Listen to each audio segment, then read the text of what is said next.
Good morning, students of standard 10. Now I am starting new lesson, acids, bases and salts. हम लोग के चारों तरफ बहुत सारे कंपाउंड्स हैं। उनके केमिकल बिहेवियर के आधार पे उनको 3 भाग में बांटा है, एसिड्स, बेसेस और साल्ट।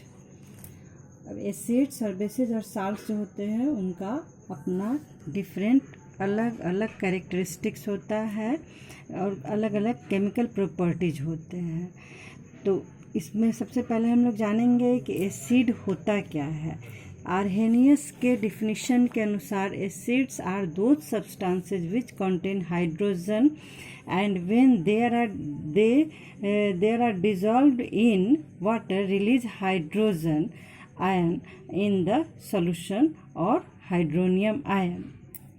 कहने का मतलब है कि जब एसिड्स एक वैसा सब्सटेंस है, when these are dissolve in water, acids एक ऐसा सब्सटेंस है जो पानी में जब एसिड को डाला जाता है तो वो या एक्वस H+ आयन देता है या हाइड्रोनियम आयन देता है। इसका एग्जांपल यहाँ पे दिया है, HCl गैसियस स्टेट में है और H2O एक्सेस वाटर है, तो क्या दिया, H3O+ दिया और Cl- दिया। कैसे दिया, तो ये H+ में टूटा और Cl- में टूटा, ये प्लस H+ हो गया और OH- हो गया। तो ये क्या होता है, ये H+ इसके साथ कंबाइन किया और H3O बना है, H3O+ हो गया।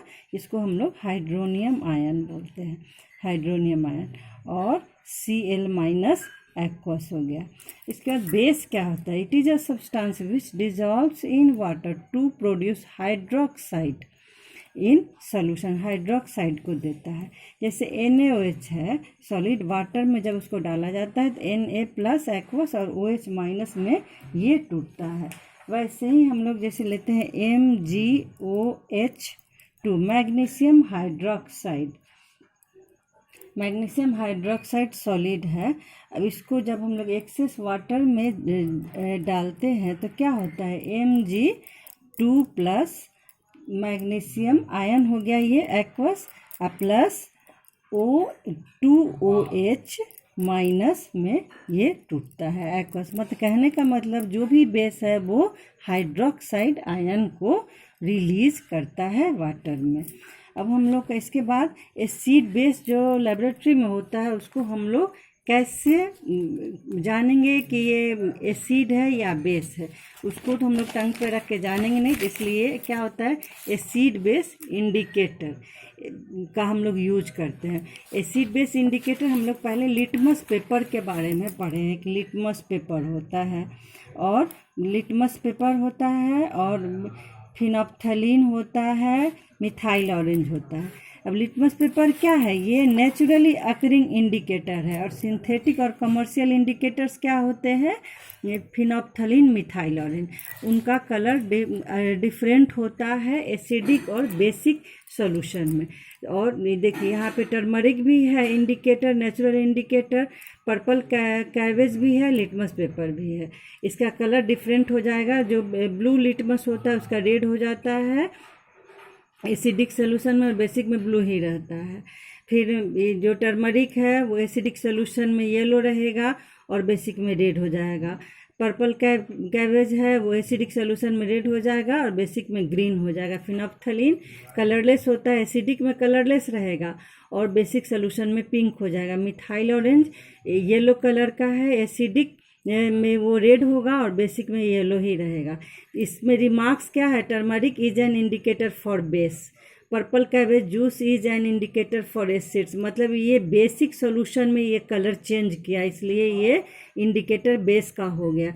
लिटमस दोनों का हो जाएगा, क्योंकि लिटमस का कलर जो ब्लू है वो एसिडिक में रेड हुआ और रेड है ब्लू, एसिडिक सॉल्यूशन में ब्लू लिटमस का कलर क्या हो जाता है, रेड हो जाता है।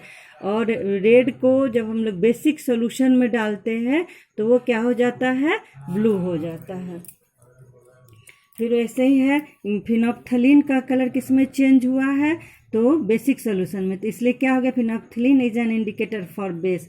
मिथाइल ऑरेंज का किस में चेंज हुआ है, तो एसिडिक सोल्यूशन में चेंज हुआ है। तो ये methyl orange is an indicator for acids.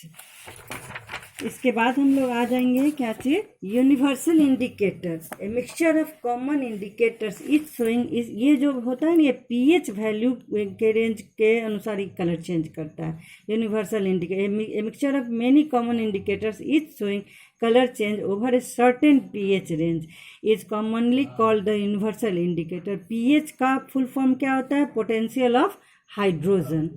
अगर pH 7 है तो इसका मतलब क्या होता है, न्यूट्रल होता है, और pH जितना घटते चला जाता है उतना एसिडिक होगा, और pH जितना बढ़ते चला जाएगा उतना बेसिक होगा। तो जब ये न्यूट्रल में कितना है, ग्रीनिश येलो कलर का होगा, और 6 में जब उससे घटते चला गया तो orange yellow, orange red, red हो गया। फिर बेसिक में चले जाओगे तो सीधे 8 में जब आ गया 7 ऐसे 7.5 ये न्यूट्रल होता है, 8 में ग्रीन हो गया, 9.5 में ब्लू, और 10 में वायलेट कलर का हो गया। अब एसिड्स जो होते हैं वो 2 टाइप्स के होते हैं, एक नेचुरली अकरिंग एसिड्स होता है, एक मिनरल एसिड्स होता है। नेचुरली अकरिंग एसिड्स हमको नेचर से मिलता है, मतलब जितने भी लिविंग ऑर्गेनिज्म है, प्लांट्स या एनिमल्स से हमको नेचुरली अकरिंग एसिड्स मिलता है, वो वीक एसिड होते हैं जनरली।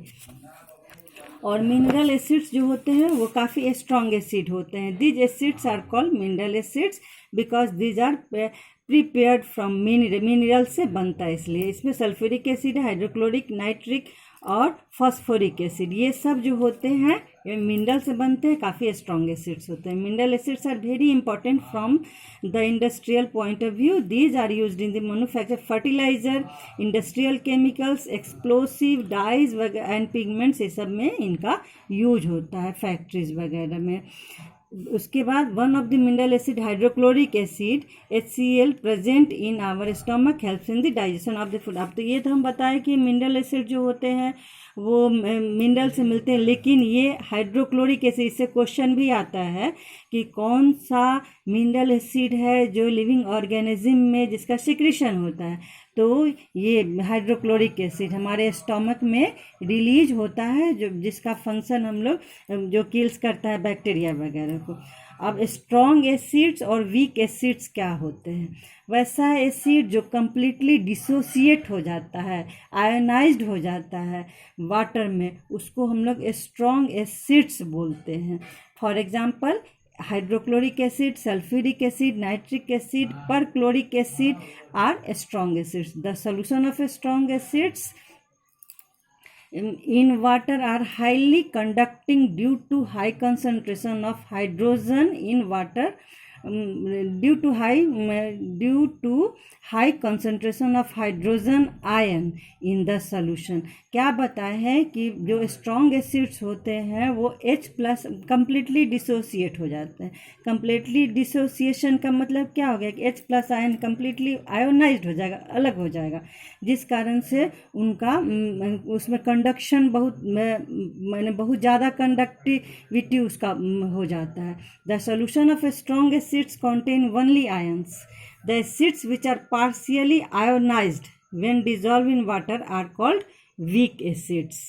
इसमें होता है जितने भी ऑर्गेनिक एसिड, एसिटिक एसिड हुआ, कार्बोनिक एसिड हुआ, हाइड्रोसाइनिक एसिड होते हैं, सल्फ्यूरस एसिड होते हैं, हाइड्रोजन सल्फाइड, मतलब जो पार्शियली आयोनाइज्ड होते हैं, नॉट ओनली ऑर्गेनिक, इसमें इनऑर्गेनिक एसिड भी है, मिनरल एसिड्स भी है, उसको हम लोग क्या बोलते हैं, वीक एसिड्स बोलते हैं। जैसे सल्फ्यूरस एसिड हुआ, हाइड्रोजन सल्फाइड हुआ, आर वीक एसिड्स।